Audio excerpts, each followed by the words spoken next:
আসসালামু আলাইকুম সুপ্রিয় শিক্ষার্থীরা, আশা করি তোমরা সবাই ভালো আছো, বাড়িতে আছো এবং নিরাপদে আছো। কোভিড-19 এই সময়কার অবস্থায় সংসদ টেলিভিশনে নিয়মিত তোমাদের ক্লাস কার্যক্রম চলছে। তোমরা সেই ক্লাসগুলো অবশ্যই দেখবে। পাশাপাশি মুজাফফরগঞ্জ আলী নওয়াব উচ্চ বিদ্যালয় কলেজের নামে একটি লাইভ পেজ খোলা হয়েছে। অত্র প্রতিষ্ঠানের সম্মানীয় অধ্যক্ষ জনাব মোহাম্মদ আব্দুল মান্নান মজুমদার স্যারের নেতৃত্বে সেখানে অত্র প্রতিষ্ঠানের সকল শিক্ষক মণ্ডলীরা নিজ নিজ বিষয়ের উপর ক্লাস দিচ্ছে। তোমরা সেই ক্লাসগুলো অবশ্যই দেখবে। সেই ক্লাসগুলো তোমরা অবশ্যই দেখবে। আমি মোহাম্মদ শরীফ হোসেন, সহকারী শিক্ষক, মুজাফফরগঞ্জ আলী নওয়াব উচ্চ বিদ্যালয় কলেজ। এর আগে তোমাদের নবম দশম শ্রেণীর বাংলা দ্বিতীয় পত্রের ব্যাকরণ উপসর্গের প্রথম পর্ব ক্লাসটি নিয়েছিলাম। এরই ধারাবাহিকতায় আজ উপসর্গের দ্বিতীয় ক্লাসটি আমি নিচ্ছি। তো যারা উপসর্গের প্রথম পর্বের ক্লাসটি দেখোনি তারা অবশ্যই আগে প্রথম পর্বের ক্লাসটি দেখবে, পরবর্তীতে তোমরা এই ক্লাসটি দেখবে। সেই ক্লাসে আমরা উপসর্গের কি, উপসর্গের কাজ, উপসর্গের প্রকারভেদ সেগুলো আলোচনা করেছিলাম এবং বাংলা উপসর্গ মনে রাখার কৌশল সেখানে দিয়েছিলাম। আজকে আমি সংস্কৃত উপসর্গ মনে রাখার কৌশল এবং বিদেশি উপসর্গ মনে রাখার কৌশল নিয়ে আলোচনা করব। তাহলে চলো তারই ধারাবাহিকতায় প্রথমে সংস্কৃত বা তৎসম যে 20টা উপসর্গ আছে সেটা তুমি মুখস্থ না করে কিভাবে মনে রাখবে সেই কৌশলটি দিচ্ছি। তো আমরা একটা লাইন লিখবো, দেখো। অপি আপুর প্রতি অভি ও বিপ্রদাস অতি উৎসুক, তাই আমি নিরবধি সমদূরত্ব রেখে তার দেওয়া পড়া উপ-অনুচ্ছেদ করিনি। অপি আপুর প্রতি অভি ও বিপ্রদাস ওরা দুইজন খুবই উৎসুক, তাই আমি নিরবধি সমদূরত্ব রেখে তার দেওয়া যে একটা উপ-অনুচ্ছেদ আমাকে দিয়েছিল সেটা আমি পড়িনি। তো এখান থেকে আমরা 20টা সংস্কৃত বা তৎসম উপসর্গ বের করব। যেমন দেখো প্রথমটা হচ্ছে অপি, তাহলে এখানে অপি। এরপরে আপু থেকে আসবে অপ, তারপরে প্রতি, এরপরে অভি, বিপ্রদাস এখান থেকে দুইটা আসবে বি এবং প্রো, বি প্রো। তারপরে আছে অতি, উৎসুক থেকে দুইটা আসবে, একটা উত এবং একটা সু, একটা উত এবং একটা সু। এরপরে দেখো দ্বিতীয় লাইনে আমির, এখান থেকে আ আসবে, নির অবধি এটা থেকে 4টা আসবে। কিভাবে দেখো, প্রথমে আছে নি, পরেরটা হচ্ছে নস্কার নির অনির, পরেরটা স্বর অপ, পরেরটা স্বর ধনস্কার দি অধি, এই 4টা। তারপরে সমদূরত্ব থেকে আসবে 2টা, একটা হচ্ছে সম আর একটা হচ্ছে দূর। তারপরে তার দেওয়া যে পড়া, এই পড়া থেকে আসবে প বসিনা রাখারা পড়া। তারপরে উপ আছে উপ, অনুচ্ছেদের থেকে আসবে অনু, এখানে পড়া উপ অনু। আর পরিণী এখান থেকে আসবে পরি। তাহলে দেখো আমরা 20টা পেলাম কিনা। 1 2 3 4 5 6 7 8 9 10 11 12 13 14 15 16 17 18 19 20। দেখেছো আমরা 20টা পেয়ে গেলাম। আবারও দেখো লাইনটা, অপি আপুর প্রতি অভি ও বিপ্রদাস অতি উৎসুক, তাই আমি নিরবধি সমদূরত্ব রেখে তার দেওয়া পড়া উপ-অনুচ্ছেদ করিনি। তাহলে এখান থেকে অপি থেকে অতি, আপু থেকে অপ, প্রতি, অভি, বিপ্র থেকে 2টা, অতি, উৎসুক থেকে 2টা, আমি থেকে 1টা, নিরবধি থেকে 4টা, সমদূরত্ব থেকে 2টা, পড়া থেকে 1টা, উপ থেকে 1টা, অনু থেকে 1টা, পরিণী থেকে 1টা পরি। তাহলে এই যে আমরা মুখস্থ ছাড়াই এখানে তৎসম 20টা উপসর্গ কি সেটা বের করলাম। তো এইগুলোর সাথে যদি কোনো শব্দ বসে, যেমন মনে করো আমি এখান থেকে বলছি যেমন এখানে সু আছে, তো সেখান থেকে মনে করো যদি একটা বা অপ আছে, প্রতি আছে, যেমন অভিলাষ, ঠিক আছে। তারপরে মনে করো এগুলোর সাথে যদি কোনো শব্দ বসে তাহলে সেটা হবে কি, উপ আছে, উপকূল, তাহলে তুমি এখানে এখন যদি বলা হয় উপকূল শব্দটি কোন উপসর্গ, তো তুমি বলে দিবা উপকূলটা তৎসম উপসর্গ। কেন? কারণ এখানে উপ আছে এবং আমরা জানি এই বীজটা ওপি থেকে এখান থেকে পরি পর্যন্ত এই বীজটা হচ্ছে তৎসম উপসর্গ। তাহলে এগুলো যদি তুমি মুখস্থ না করে এই টেকনিকে করো তাহলে কিন্তু তুমি উপসর্গ তৎসম উপসর্গটা বুঝতে পারবে। এরপরে আমরা যাব বিদেশি উপসর্গ।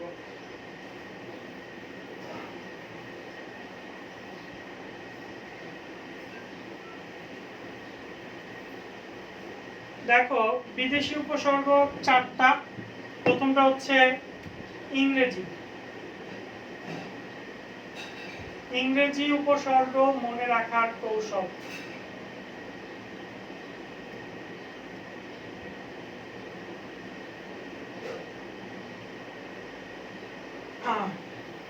দেখো ইংরেজি উপসর্গ মনে রাখার কৌশল। ইংরেজি উপসর্গ মাত্র চারটা। আমরা একটা লিখি, হেড, সাপ, হাফ হাতা,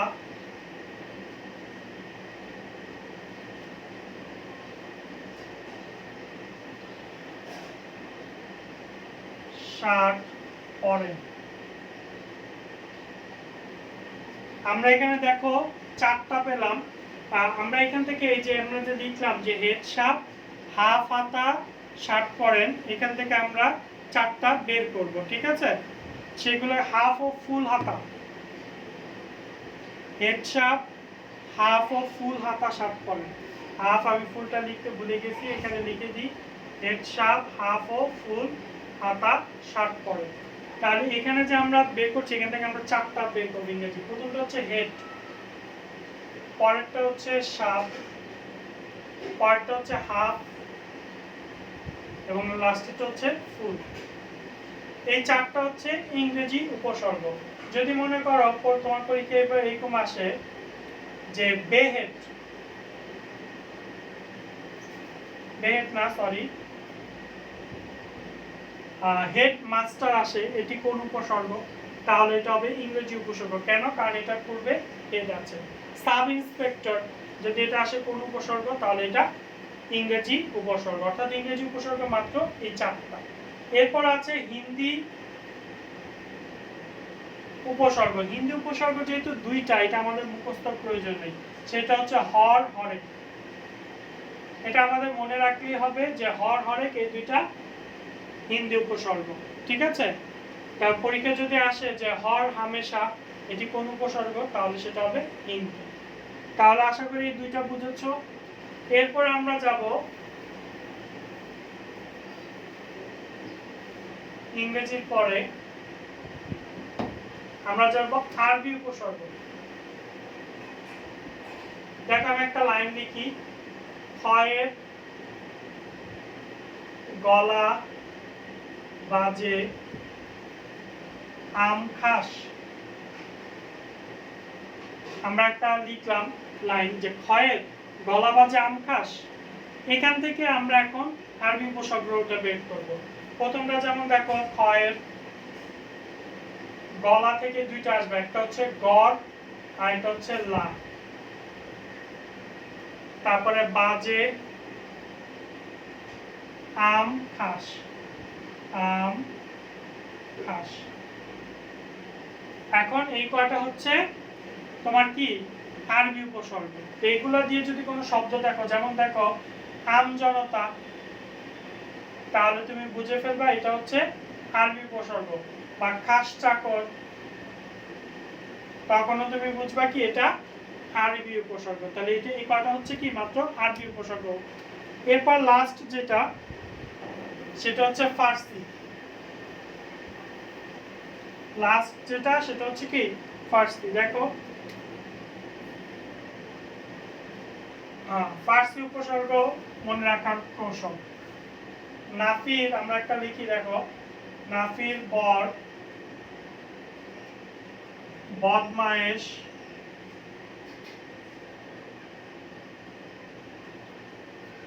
বকলম,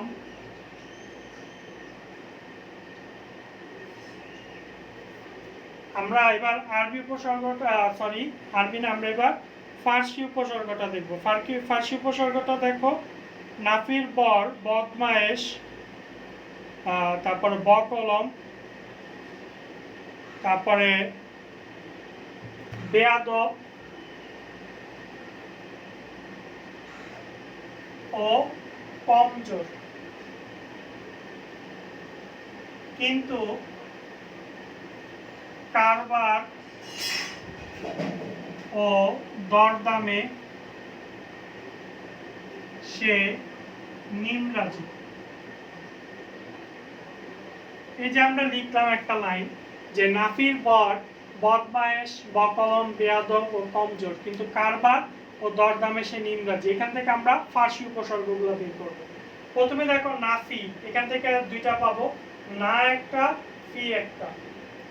এরপরে বদ আছে, তারপরে দেখো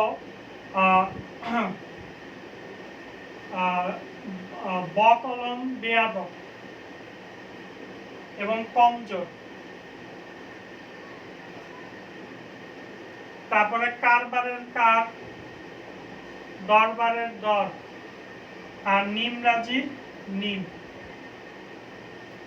তাহলে তোমরা এখানে দেখতে পাচ্ছ আমরা লিখেছিলাম যে নাফির বর বদমায়েশ, বেয়াদব, তারপরে বকলম এবং কমজোর, কিন্তু কারবার ও দরবারে সে নিমরাজি। তাহলে এখানে নাফি দুইটা, তারপরে বর একটা, বরটা লিখিনি আমি, দাঁড়াও, বরটা এখানে লিখিনি, বর একটা।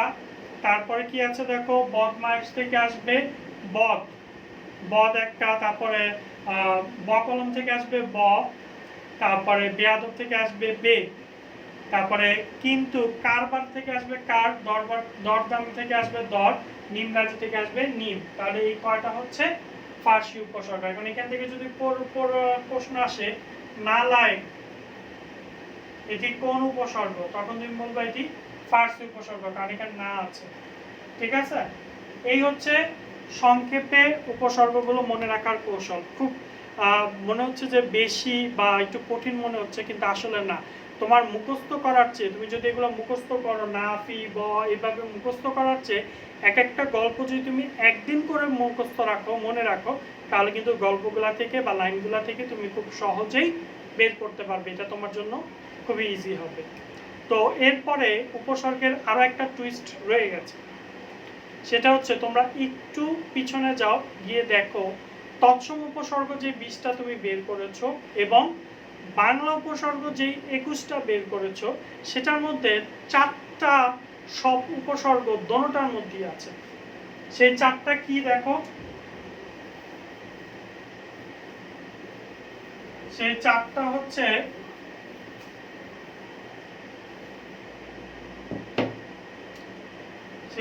হচ্ছে আ উপসর্গ, সু, বি, নি। এই 4টা উপসর্গ আসু, বিনি, এই 4টা তুমি দেখবা বাংলাতেও আছে এবং সংস্কৃতেও আছে। এখন পরীক্ষা হলো যদি এইগুলো দিয়ে শব্দ আসে, তাহলে আমি কিভাবে আইডেন্টিফাই করব যে কোনটা বাংলা উপসর্গ আর কোনটা সংস্কৃত। তাহলে এই কনফিউশনটা দূর করার জন্য এখন আমি তোমাদেরকে যে বলছি শোনো, সেটা হচ্ছে বাংলায় যে সকল সু দিয়ে যে উপসর্গগুলো গঠিত হয় সেগুলো আমরা লিখব। সেগুলো বাদে যদি অন্য কোনো শব্দ সু দিয়ে থাকে তাহলে সেটা হচ্ছে সংস্কৃত। ঠিক আছে, তাহলে আমরা এখন লিখব বাংলা সু উপসর্গ যোগে গঠিত শব্দসমূহ।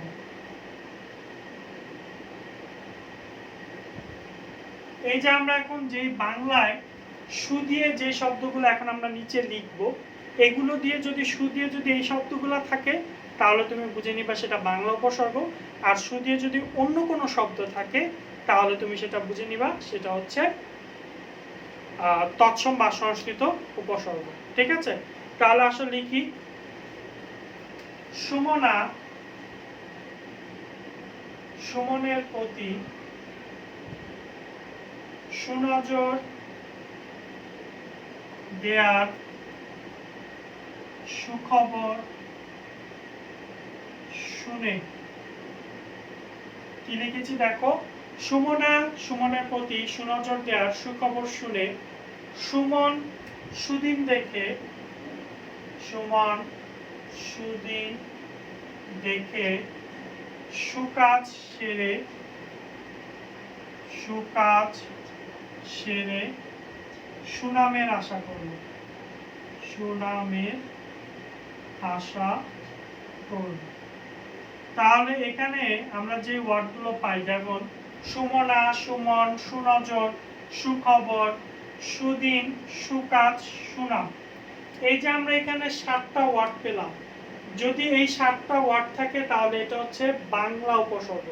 আর এছাড়াও যদি সু দিয়ে অন্য কোনো শব্দ গঠিত হয় তাহলে সেটা সংস্কৃত। যেহেতু সু এটা বাংলাতেও আছে, সংস্কৃততেও আছে, তাহলে আমি কিভাবে বুঝবো যে কোনটা বাংলা উপসর্গ আর কোনটা সংস্কৃত? আমি যদি এই 7টা ওয়ার্ড দেখি, এই 7টা ওয়ার্ড বাংলা উপসর্গ, আর এই 7টা ছাড়া সু দিয়ে যদি অন্যটা থাকে তাহলে সেটা হচ্ছে তোমার সংস্কৃত উপসর্গ। যেমন আমি লিখলাম সুদিন, ঠিক আছে, আরেকটা আমি লিখলাম সুজন।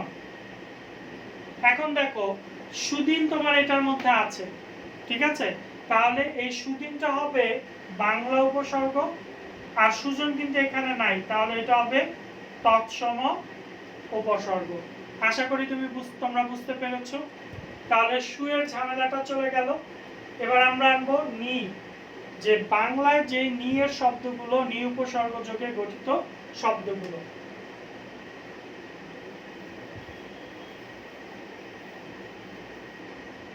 দেখো বাংলা নি উপসর্গের যোগে গঠিত শব্দসমূহ, অর্থাৎ এখন যে শব্দগুলো লিখবো এগুলো হচ্ছে বাংলা নি দিয়ে থাকলে, আর এছাড়া অন্যগুলো থাকলে সেটা হচ্ছে কি সংস্কৃত। তাহলে আসো আমরা লিখি, নিদয় নামের নীলাজ লোকটি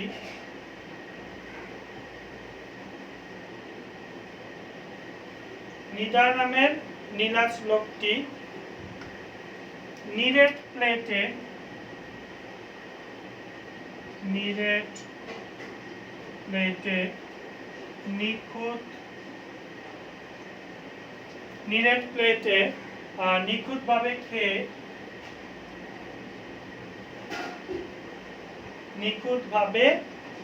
নিখুঁতভাবে খেয়ে নিভাজ পেটে নিখোঁজ হলো।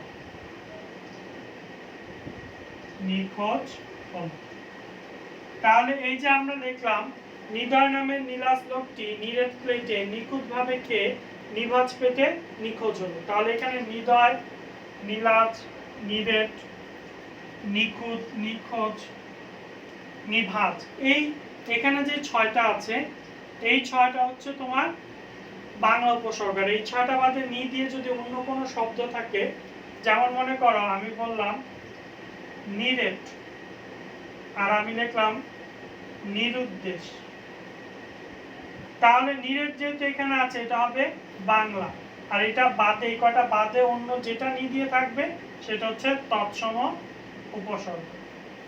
আশা করি তোমরা বুঝতে পেরেছো। এখন আমাদের আরো 2টা বাকি আছে, সেটা হচ্ছে আ এবং বি।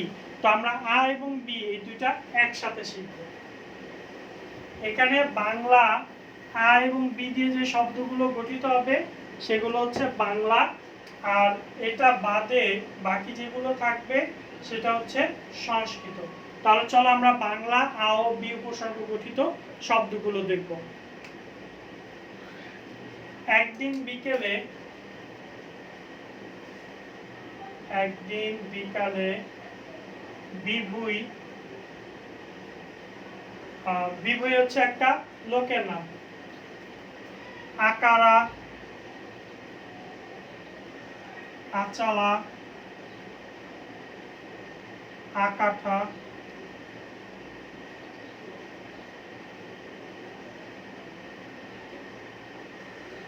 একদিন বিকালে বিভুই আকারা, আচালা, আকাঠা ও আধোয়া চাল দিয়ে আধোয়া চাল দিয়ে আলুনি খিচুড়ি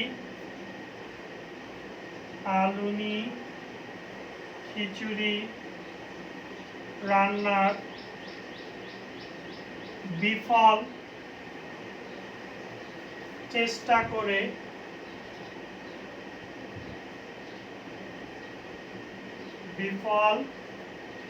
করে বিকল হয়ে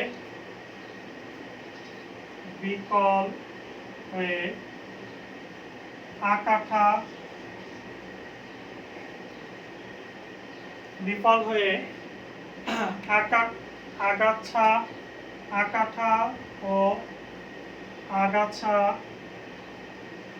আকাঠা ও আগাছা নিয়ে আকাশের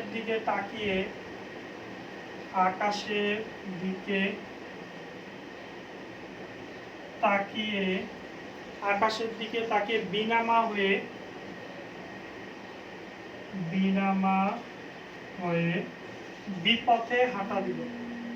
বিপথে হাঁটা দিল।